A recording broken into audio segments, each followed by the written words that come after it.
Il semble que parfois, les animaux ressentent et perçoivent bien plus que les humains. Ce loup inhabituel a refusé de quitter la jeune fille morte. Les médecins ont dû intervenir dans l'affaire, et ils ont rapidement découvert une vérité choquante et terrible. En voyant la belle Julia dans sa robe de mariée, allongée dans un cercueil, toutes les personnes présentes se sont mises à pleurer.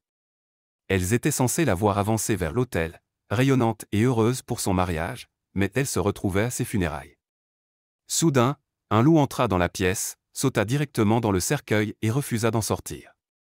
Un John bouleversé demanda au loup de partir, mais celui-ci ne réagit pas du tout à ses paroles. John se rappela soudain du moment où il avait rencontré Julia pour la première fois. La jeune femme adorait la forêt et partait souvent en randonnée. C'était pour elle un endroit où elle pouvait mieux respirer, loin de l'air étouffant de la ville, qui aggravait toujours son épilepsie douloureuse.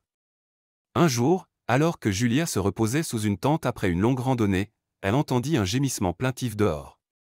En regardant à l'extérieur, elle aperçut un petit chiot, très faible et sans défense. Julia, bienveillante, se précipita vers le petit animal, mais dès qu'elle le prit dans ses bras, elle se rendit compte qu'il ne s'agissait pas d'un chiot, mais bien d'un véritable louveteau. Elle fut immédiatement tendue, car la mère du petit pouvait se trouver non loin, et son comportement aurait pu être imprévisible et extrêmement dangereux.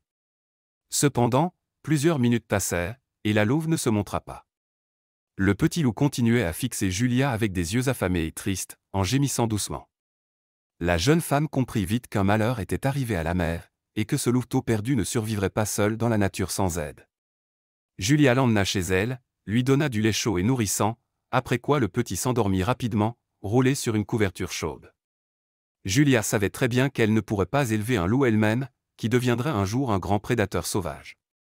Elle amena donc le petit, qu'elle avait appelé Charlie, dans un centre de réhabilitation pour animaux sauvages tout proche.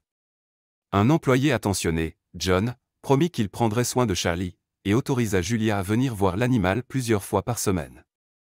Julia accepta avec joie, et dès qu'elle avait un moment de libre, elle venait toujours rendre visite au petit loup en pleine croissance. Peu à peu, Julia se rapprocha non seulement du louveteau, mais aussi de John, avec qui elle partageait de nombreux centres d'intérêt, notamment l'amour de la nature et des animaux.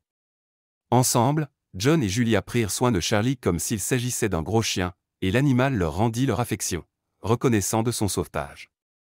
Quand John demanda soudainement Julia en mariage, elle accepta avec bonheur, et ils fixèrent une date proche pour la cérémonie.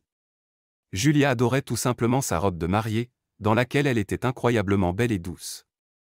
Mais sa maladie ruina tous les projets du jeune couple. Lorsque John rentra chez sa fiancée, il fut horrifié de la trouver sans vie sur le lit. Un médecin familier, arrivé rapidement, confirma que Julia était morte, et que la cause en était son épilepsie. John ne put retenir ses larmes, au lieu d'un mariage tant attendu, il allait devoir enterrer sa bien-aimée. Malgré tout, il décida de lui faire porter sa robe de mariée, celle qu'elle avait tant rêvé de porter. Le jour des funérailles, John, comme beaucoup de personnes présentes, était profondément abattu. Voir sa belle fiancée dans un cercueil, habillée en mariée, était insupportable, et les larmes lui montaient aux yeux. John savait que Charlie aimait beaucoup Julia lui aussi, et décida de lui permettre de lui dire adieu. Cependant, lorsque le loup entra dans la salle et vit Julia sans vie, son comportement fut extrêmement inattendu. Le prédateur courut jusqu'au cercueil ouvert, sauta à l'intérieur et refusa catégoriquement d'en sortir. Ni John ni les autres présents ne purent convaincre Charlie de s'éloigner du corps de Julia. John comprit que quelque chose n'allait pas et appela immédiatement les secours. Les médecins qui arrivèrent furent d'abord très surpris, mais après les nombreuses demandes de John, ils acceptèrent de réexaminer la jeune femme. Soudain, l'un des médecins poussa un cri et se mit à chuchoter quelque chose à ses collègues. Ils placèrent le corps de Julia sur un brancard, l'emmenèrent dans l'ambulance et foncèrent à l'hôpital, suivis par un John sous le choc. Quelques minutes plus tard, ils arrivèrent au service de soins intensifs, où Julia fut immédiatement admise. L'un des médecins expliqua alors à John, d'une voix tremblante, que sa fiancée avait été déclarée morte par erreur. Il s'avéra que Julia souffrait de catalepsie, une maladie extrêmement rare dans laquelle la victime ne montre presque aucun signe d'activité vitale. C'est l'un des symptômes les plus rares de l'épilepsie. Dans ce cas, la personne semble morte, sa respiration est si faible qu'on a l'impression qu'elle ne respire plus, le pouls est à peine perceptible, et même les membres deviennent rigides, comme en état de rigor mortis. Heureusement, Charlie avait compris que sa maîtresse était encore en vie, et il ne permit pas qu'on l'enterre vivante.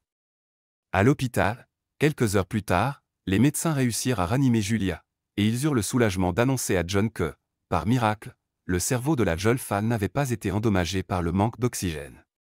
Bientôt, Julia reprit conscience, et lorsque John lui raconta ce qui s'était passé, elle fondit en larmes, incapable de croire ce qui lui arrivait. Elle pensait seulement qu'elle devait la vie au loup, qu'il avait remercié d'une manière aussi miraculeuse pour l'avoir sauvée. John et Julia se marièrent peu après, et l'invité d'honneur de leur mariage fut, bien entendu, Charlie, le fidèle loup. Cette histoire incroyable nous rappelle le lien puissant qui peut se créer entre les humains et les animaux, surtout lorsque l'amour et la bienveillance sont présents.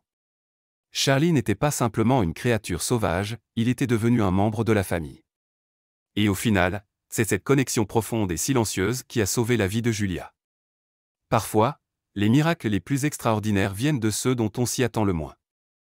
Chers spectateurs, que pensez-vous de cette histoire? Partagez vos réflexions dans les commentaires. Et si vous avez aimé cette vidéo, n'oubliez pas de liker et de vous abonner à notre chaîne. Au revoir.